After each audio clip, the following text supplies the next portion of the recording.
গায়ের লেজের মতো তাদের কাছে চাবুক থাকবে, বিচার হবে, আদালত চলবে, প্রতিদিন কোর্ট চলবে, থানা চলবে, মার চলবে, চাবুক চলবে, জেলে ভরা হবে, সেলে দেওয়া হবে। কিন্তু আফসোসের কথা এটাই, দোষী ব্যক্তি গায়ে হাওয়া দিয়ে ঘুরবে আর নির্দোষী জেলে বসে বসে মার খাবি। চলছে না? কথা বলে না? আল্লাহ কি বললেন কোরআনে? ওয়ালা তাকরাবু মালাল ইয়াতীমি ইল্লা বিল্লাতী হিয়া আহসান হাত্তা ইয়াবলুগা শুদ্দাহু ওয়াউফুল কায়লা ওয়াল মিজানা লা নুকাল্লিফু নাফসান ইল্লা উসাহা ওয়া ইযা কুলতুম ফা'দিলু ওয়া ইযা কুলতুম ফা'দিলু ওয়া ইযা কুলতুম ফা'দিলু ওয়ালাউ কানা দা কুরবা। তুমি যখন বিচারে বসবে, সাক্ষী দেবে, তো ন্যায় কথা বলবে, যদিও তোমার নিকট আত্মীয় হয়। একটা ছেলে 4 চাকা গাড়িতে লাগিয়ে দিয়েছে মোটর সাইকেল, এইখানে উদাহরণ দিচ্ছি আপনাদের বরজুমলাতে। আর গাড়িটা আসছে কোথা থেকে? পাকুর থেকে। সে গরিবের বাচ্চা বিচারাকে 400 টাকা দিয়ে বলেছে মালটা ঢেলে দিয়ে আজকে ঘুরে এসে খাবি। পেট তার চুঁ চুঁ করছে। আর যে টোটোওয়ালাদের অত্যাচার চলছে রোডে, আল্লাহ মাফ করো, এ যে করোনা ভাইরাসের থেকেও কঠিন ভাইরাস। 4 চাকা নিয়ে চলা যে কত কঠিন। আমি ড্রাইভারকে বলি টোটো দেখে সাবধান হবি, এলপি গাড়ি দেখে সাবধান হতে হবে না, তাদের ঠিক আছে, কিন্তু এদের কোনো ঠিক নেই। একটা প্যাসেঞ্জার দেখে নিয়েছে, ভরম করে ব্রেক করে দিলে, ওই বাড়ি থেকে আসছে, ও এইখান থেকে ব্রেক মারে এমনি করছে, যাবে নাকি? তার মানে যে চেপে আছে সেই ইন্নালিল্লাহ পড়ছে, জানাজা পাবে না। এদের যা চরিত্র আর কি। তো ন্যায় বিচারের ব্যাপারে আমি আপনাদের সামনে যেটা বলছি, যে একটা গাড়িকে টোটোতে লাগিয়ে দিয়েছে, এলপি গাড়িতে। দোষ টোটোওয়ালার, অন্যায় এর, বেলাইনে ছিল। ওটা বড় গাড়ি একটু লেগেছে, তো এর একটা চাকা চলে গিয়েছে, ভেঙে গিয়েছে। এখন ওকে কলার ধরে নেমিয়ে মারছে, চলছে মার। ও মারতে মারতে ওর বন্ধু এসে বলছে, তাহলে আমি অনেকদিন মাস্তানি দেখাইনি, তো চুলটা হিলিয়ে দিয়ে ও মারলে। এখন মানে বর্তমান যুবকদের একটা ভাইরাস, লম্বা চুল আর খালি মাথাটা এমনি করছে, আর হাতটা খালি এমনি করছে, হাতটা খালি এমনি করছে। আজকে টোটোতে এলাম 53 থেকে 54 বার খালি এইখানে আস্তে আস্তে হাতটা এমনি করছে। আমি, তুমি খুব কষ্টে আছো বলো, আজাব চলছে তোমার। হ্যাঁ, তো চুলের উপরে এবারে এই মার ধর করে ওকে করে দিলে। কিন্তু একদিন ন্যায় বিচার হবে। তো এবার বিচার চলছে, টোটোওয়ালা জোরে গলা বলছে, তুই কী ভেবেছিস? কিন্তু আসলে গাড়িটা ছিল কোম্পানির, টোটোওয়ালাকে খবর নাই। যখন ওর ড্রাইভারের নাক দিয়ে রক্ত আর রক্ত, ভিডিও কল করে দেখিয়েছে, কোম্পানির মাথা গরম। ওদের ইন্স্যুরেন্স করা থাকে 23 লক্ষ, 40 লক্ষ, 5 কোটি, 15 কোটি, 16 কোটি। জি, শিল্প ব্যাংকে শুধু অ্যাকাউন্ট খুলতে গেলে 10 কোটি টাকা লাগে, অ্যাকাউন্ট খুলতে, রানিং করতে। তো সেই রকম তারা বড় কোম্পানি, মনে রাগ হয়েছে, 4খানা কেস ঢুকেছে। মার লুট, মাল লুট, টাকা পয়সা লুট, মাল নষ্ট, 13 লক্ষ টাকার মাল ক্ষতি দিয়ে দিয়েছে। 4খানা কেস একদম কলকাতায় মেরেছে, লালবাজারে। ওখান থেকে খবর আসছে লালগোলায়, আসামি তুলো। রাত 3টের সময় পুলিশ এসে টোটোওয়ালার ঘর ঘেরে টেনে বার করছে। কি হলো? বলে এতগুলা কেস আছে, চো। ঠান্ডা ঠান্ডা মানে ওর গোষ্ঠী পর্যন্ত ঠান্ডা। অঙ্ক করে 3 লাখ টাকার ঘর বাড়ি নাই, কিন্তু মাস্তানি করেছে। বহু ঘটনা এরকম ঘটেছে, চটপট করে তার গায়ে হাত দিতে যেয়ে না দিয়ে। যখন ওকে থানাতে বসানো হয়েছে, মন দিয়ে শুনবেন, একদিকে ও তো বসিয়ে আছে, থানা বড়বাবু যে বস, বসলো। একদিকে এসপি, একদিকে ডিএম, একদিকে এসডিও, আর একদিকে আরও কিছু কোম্পানির লোক। বিরাট টিম নেমে গেছে। ওকে তখন বলছে, তুই লাগিয়েছিলি না গাড়িটা লাগিয়েছিল? তখন গলার ভিতর থেকে, আস্তে করে কেন বলছিস? তুই সেই দিনে কেমন করছিলি? যেদিন মেরেছিলি সেই দিন তোর গলার সাউন্ডটা কেমন ছিল, আজকে কেন হালকা হয়ে গেল? আদালতের মাঝে পড়েছ, সৈন্যের মাঝে আছো, এখন তোমার সমস্ত আম শুকিয়ে চূড় হয়ে গেছে, এখন তুমি আর আমলাও, তোমার নাম আমচুর, টেনেও সোজা করা যেছে না। বড়বাবু বলছে গলা ঝেড়ে কথা বল, পানি খা। বলছে স্যার ভুল হয়ে গেছে, চলবে না। তো আমার আল্লাহ বলছে আমি জিভটাকে রেখেছি 32টা সৈন্যের মধ্যখানে, 2টি সিবিআই কাস্টম তার উপরে আছে, 2টা সিআইডি রয়েছে, এই দিকে 2টা কাস্টম অফিস তাকে ঘিরে রেখেছে। মাথাটা হলো গোটা বডির আদালত। এতগুলোর ভিতরে যেদিকে তুই কথা বলিস এটাই হলো তোর কথার জায়গা। আল্লাহ বলছেন ওয়াইদা কুলতুম, যখন তুই কথা বলবে ফাদিল, ইনসাফ করে কথা বলবে, তোর বডিতেই আমার সিআইডি কাজ করছে। ফাদিল ওয়ালাউ কানা দা কুরবা, যদিও সে নিকট আত্মীয় হয়। বাদশা নিজে হরিণ শিকার করতে গিয়েছে, এইরকম করে তীর ধরেছে, একবারে ফলা তীর। হরিণকে পাবে তো আর ওখার দুনিয়া থেকে বেঁচে থাকতে হবে না। আর যেই তীর ছেড়েছে হরিণটা তরফ করে লাফিয়ে উঠেছে, আর লক্ষ্যভ্রষ্ট হয়ে পায়ের তলা দিয়ে সেই তীর নদীর ধারে এক বুড়ি এমনি করে কাপড় সাফ করছিল, আর ওর একমাত্র বিধবা মেয়ে বাচ্চাটা দাঁড়িয়েছিল, কানে পড়ে স্পট হয়ে গেল। কাজীর কাছে বিচার চলে গেল। বাদশাহ নিজে মেরেছে, দেশের বাদশাহ মেরেছে, আর বিচার গেছে কাজীর কাছে। আজকে শুক্রবার, রবিবার বিকাল 3টে ফাইসালা হবে। বাদশাকে এনে হাজির করা হলো। বাদশার সিংহাসনে নাই, কাঠগোড়ায় দাঁড়িয়ে আছে, বুড়ি দাঁড়িয়ে আছে, দাফন কাফন হয়ে গেছে। একদিকে স্বামী হারিয়েছে, এবার সন্তান হারালো, যার মুখ পানে তাকিয়ে দুনিয়ার আলো দেখছিল। বাদশা তীর হাতে করে গিয়েছে, কাজী বিচার দিচ্ছে। বাদশাহ বলে বলুন তুমি মেরেছো? বলে হ্যাঁ স্যার, ইচ্ছা করে নয়, তবে লক্ষ্যভ্রষ্ট হয়ে গিয়েছিল। হরিণটা চলে গেল, গিয়ে নদীর ধারে ঘাটে উনি কাপড় সাফ করছেন, ওর বাচ্চার কানে লেগেছে তীর, স্পট হয়ে গেছে। বাদশাহ এবার ফাইসালা দিচ্ছে, জাল্লাদ আমার আল্লাহর ফাইসালা কতলের পরিবর্তে কতল। তুমি হরিণ মারবে না বাঘ মারবে তোমার ব্যাপার, কিন্তু তোমাকে ডানে বামে দেখতে হতো। যদি তীর লক্ষ্যভ্রষ্ট হয় তাহলে তীর কোথা গিয়ে পৌঁছাতে পারে। তুমি নিশা মতো পাগলার মতো হরিণের নিশাই মেরে দিয়েছ। অতএব হে জাল্লাদ, তুমি ওই বাদশার গর্দনকে উড়িয়ে দাও। বাদশা তীরটাকে ধরলো, ধরে এইভাবে টান দিয়ে নিশান করে কাজীকে বলছে, কাজী রে, আজকেও আমি তীরটা এনেছিলাম, যদি আমার পানে মুখ পানে তাকিয়ে তুমি অন্যায় বিচার করতে, আর একটা মার্ডার আমি করতাম। কারণ আমি তীর হাতে করে কাঠগড়ায় উঠেছি, এই জন্যে অন্যায় বিচার আমি দেশে মেনে নিতে পারবো না। আমার গর্দন চলে যাক, কিন্তু ন্যায় বিচার হয়ে যাক। বুড়ি তখন এই কাঠগোড়া থেকে কাঁদতে শুরু করেছে, কাজী সাহেব এটা তো আমার মুজরিম, আমি যদি মাফ করে দিই বাদশাকে আপনি কি করবেন? বলে আপনি মাফ করলে মাফ হবে। কাজী সাহেব আমি ওকেই মাফ করে দিলাম, একটা সন্তান হারিয়েছি, এটার মায়ের কোল যেন আর খালি না হয়। বাদশা দৌড়ে এসে বুড়িকে জড়িয়ে ধরে বলছে, মা তোমার যে সন্তান মাটিতে শুয়ে গেছে ওটাকে আমাকেই মনে করে নিয়ে তুমি আমার কাছে বাকি জীবনটা কাটিয়ে নাও। আল্লাহ বলছে আরো সে নিচে ছায়া নিবি। আজকে একবার বিচারে বসে দেখবেন, কেন বিচার শুনতেই বিরক্ত লাগবে, বিচার শুনতেই বিরক্ত লাগবে। হ্যাঁ, একটা সাইকেলে অ্যাক্সিডেন্ট হয়েছে, মোটর সাইকেলের সাথে কাদা ছিল, কাদাতে স্লিপ করে গিয়েছে মোটরসাইকেলটা, সাইকেলের উপরে পড়ে গিয়েছে, সাইকেলটা ভেঙে গিয়েছে। মোটরসাইকেলওয়ালাও তৃণমূল, সাইকেলওয়ালাও তৃণমূল, কিন্তু যার ঘরের সামনে কাদা সে সিপিএম।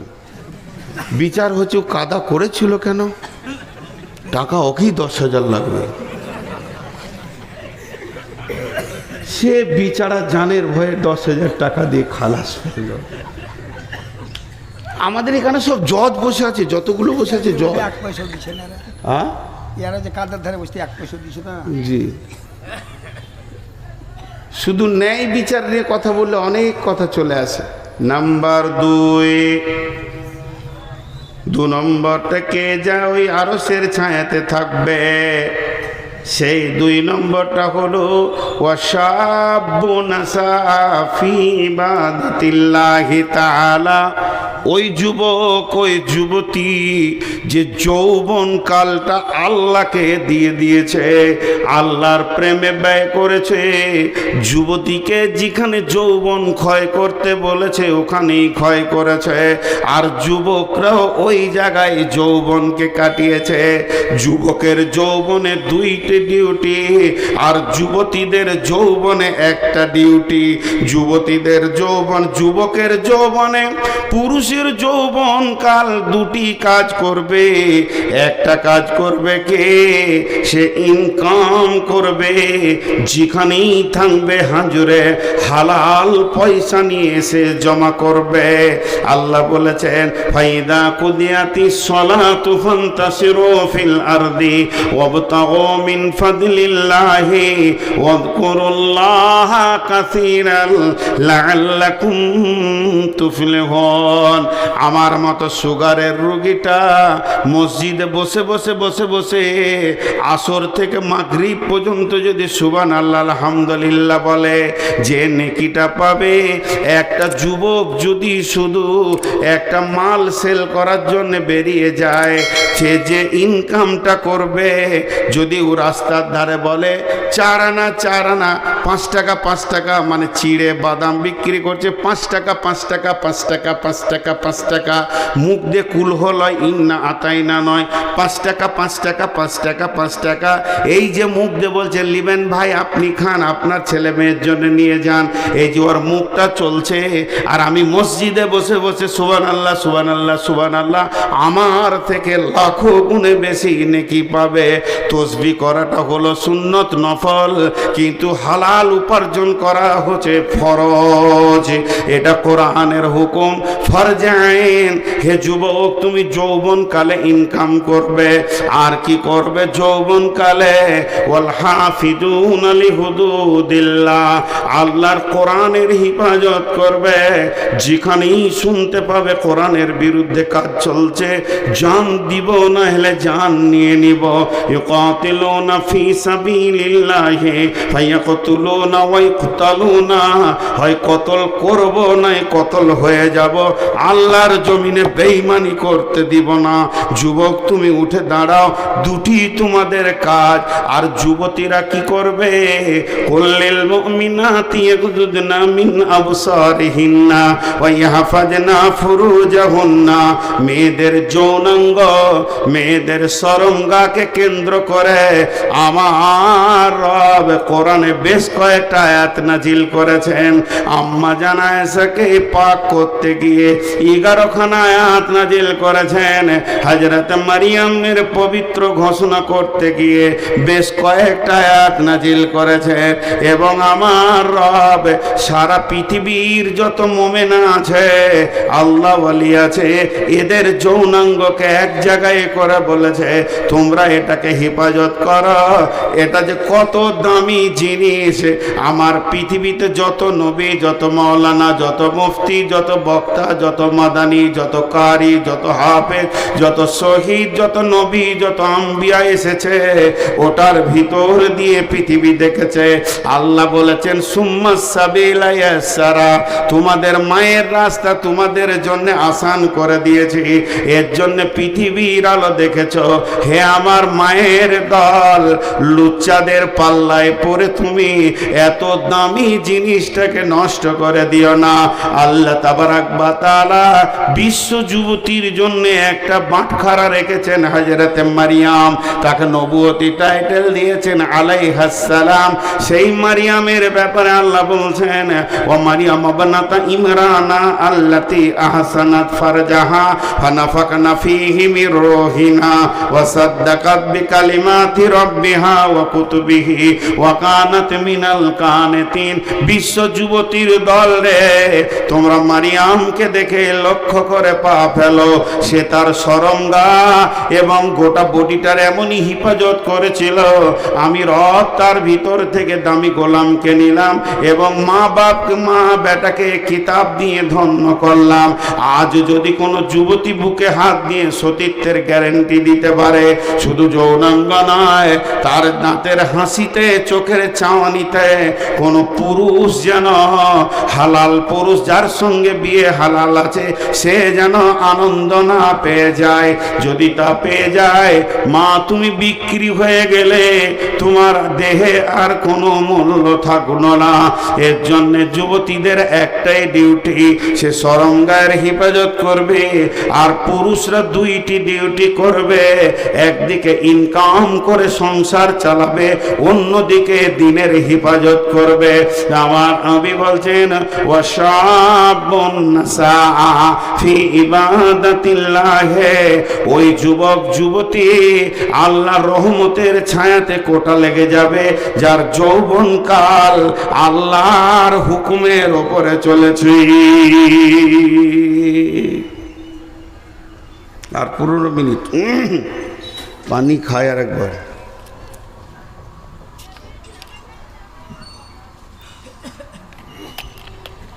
জি, নাম্বার 3, ওয়ারাজুলুন কালবুহু মুআল্লাকুন বিল মাসাজিদি। আহা, বিরল বর্ডারে ঢুকেছি আমি, বাংলাদেশ, ওই রাধিকাপুর হয়ে দিয়ে সমস্ত পাসপোর্টের কাজ হয়ে গেল, তো ভোগ লেগেছে, একটা হোটেলে গেলাম। তো বলছে কি খাবেন? আমরা ছোট মাছ আছে, আমরা বলি ছোট মাছ, ওরা বলে গুঁড়া মাছ। তো গুঁড়া মাছ আছে, তোলা আছে, দাও 1 প্লেট, দুজন আছি আমরা, 2 প্লেট দাও। তো আলুর সঙ্গে রান্না করেছে। তো টোটালটা যদি 200 গ্রাম ওজন হয়, যে তরকারিটা দিয়েছে 100 গ্রাম ওজন হবে, তো মোটামুটি 100 গ্রামে 98 গ্রাম আলু আর 2 গ্রাম মাছ। তা আমি হোটেলওয়ালাকে বলছি, মাছে আলু না আলুতে মাছ, আপনি হিসাব করেন। বলছে হুজুর আপনাকে তো পারা যাবে না। বলো না, মাছে আলু হতে পারে, 1-2টা আলু দিলেন, কিন্তু আপনি আলুতে মাছ দিয়েছেন। আমি তো আলু চাইনি ভাই, আমি মাছ চেয়েছি, আপনি দাম নেবেন। জি, 1 লিটার দুধে 9 লিটার পানি, তাহলে দুধে পানি না পানিতে দুধ? পানিতে দুধ। আর 9 লিটার দুধে যদি 1 লিটার পানি, তাহলে দুধে পানি।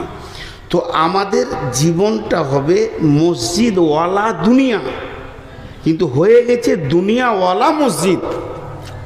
মসজিদে ঢুকছি আধা ঘন্টার মধ্যে 30 মিনিট, 30 মিনিট, প্রতি মিনিটে 60টা সেকেন্ড আছে, 5 মিনিট আল্লাহকে মনে পড়ছে, বাকি 29 মিনিট 55 সেকেন্ড দুনিয়াতে মনটা পড়ে আছে। তাহলে মসজিদটা দুনিয়াওয়ালা মসজিদ হলো। আর আমার রসুল বলছে তোমার দুনিয়াটা মসজিদওয়ালা হয়ে যাক। তুমি মাঠে কাজ করবে, কিন্তু তোমার দিল পড়ে থাকবে মসজিদে। তুমি মার্কেটে থাকবে, হঠাৎ চমকে উঠবে, কিরে বাবা আজান হলো নাকি? খরিদ্দারের সঙ্গে কথা বলছি, আজান হলো না কিরে বাবা, মসজিদ যেতে হবে। হ্যাঁ, এমন মার কাজ, ধান কাটো, ধান নিয়ে চলো, ধান বাও। সারাদিন যেন শ্বাস ফেলার সময় নাই। ভোরবেলায় বেরিয়ে গেছি, জোহরের আজান শুনে মাঠে নামাজ সেরে নিয়েছি, সালাম ফিরে আবার কাজে লাগ, চল। বাড়ি থেকে খাবার গেল, খেয়ে নিলাম। আসরের সময় ধানগুলো গুছিয়ে সন্ধ্যার সময় বাড়ি এসে যেই মাগরিব ডুবো হয়ে গেছে, আজান শুনলাম, আর বাড়িতে মন টিকছে না। দিল যেন মসজিদ যেন দিলকে ছিঁড়ে নিচ্ছে। মসজিদ রে তোকে জোহরে দেখিনি, আসরে দেখিনি, এখন মাগরিবে না দেখে আর থাকতে পারবো না। মসজিদে যদি দিলটা টাঙা থাকে আর বডিটা যদি দুনিয়াতে ঘুরে বেড়ায়, আপনার কাজগুলো নামাজেই গণ্য হয়ে যাবে। কারণ আপনি নামাজি রত রয়েছেন, শুধু ছুটি নিয়ে দুনিয়া করতে গেছেন। অতএব বন্ধুরে, আল্লাহর নবী বলছেন ওয়ারাদুলুন কালবুহু মুআল্লাকুন বিল মাসাজিদে, ওই লোক যার অন্তরটা মসজিদে টাঙা আছে। হাজি, আমরা ইমামকে মসজিদকে মসজিদ সাফ করার ব্যাপারে হুকুম করি না? এটা খুব নেকেট। অনেক বক্তা দেখায়, আমি দেখাচ্ছি না, এটা নোংরা। কেন আমি আল্লাহর ঘর সাফ করব? আমার হাত দিয়ে করব? বেদাতি পীর আছে আমাদের এলাকায়, তোমার নামটা আর করছি না। তো ও পীর জীবিত পীর এখনো বেঁচে আছে, দুটো আছে একই গ্রামে, একটা মরেছে একটা আছে। তো আমাকে আমার দিল চাইলো যে ওকে একদিন দেখা করি। ওই এলাকায় থাকতাম আমি একটা মাদ্রাসায়। তো ভদ্রলোক এত হার্ড আরবি জানে, আবার ইঞ্জিনিয়ার, ইংল্যান্ড থেকে পাস করা ইঞ্জিনিয়ার, পীর ইংল্যান্ড থেকে পাস করা ইঞ্জিনিয়ার, আর এত হার্ড আরবি জানে যে ও আরবি বলবে তার আপনি ডিকশনারি ছাড়া তর্জমা করতে পারবেন না। ভদ্রলোক এত শিক্ষিত, কিন্তু ওই এহরামের মতো একটা কাপড় নিচে পরে আছে আর একটা গায়ে দিয়ে আছে। ওর একটা মুরিদকে বললাম, তোর পীরকে দেখাবি না একবার? বলে চলেন, নিয়ে গেল। তো আমি মসজিদের দরজায় দাঁড়িয়ে আছি, ঘন ঘন ঘড়ি দেখছি, মানে 40 মিনিট পরেই আমার বাস, 40 মিনিট পরেই বাস। বলছে আপনি দাঁড়ান, আমি পীর সাহেবকে ডেকে আনি। ভিতরে গেল, তো দেখছি ওই রকম এহরাম হালাতে আসছে, কিন্তু মাথা ঢাকা মেয়েদের মতো এইদিকে ঘুরে নিয়েছে।